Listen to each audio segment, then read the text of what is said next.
Se acercan las Pascuas y yo ya empecé con la búsqueda de huevitos. Estoy buscando por el jardín los huevitos que escondió mi mami. Encontré uno.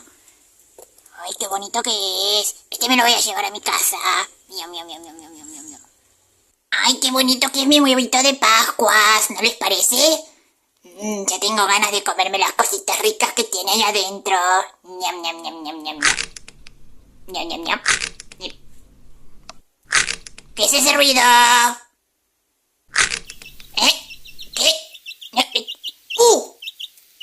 ¡No mames, güey! ¡No! ¡Me robé un huevo de verdad! ¡Hala! ¿Cómo se le ocurre a mi mami esconder huevos de Pascua cerca de un nido? ¡Ay, no! La flauta. ¿Y ahora qué hago? ¡Me robé el huevo de un ave! ¡Oh! ¡Me van a acusar! ¡Me van a acusar! ¡Me van a acusar! ¡Me van a picotear! ¡Me van a venir a buscar! ¿Y ahora qué hago? ¡Mami! Yo no soy tu mami. ¡Mami! Que no soy tu mami. Soy un búho, no un pollo. ¿Mami? No mames. Ahora soy madre.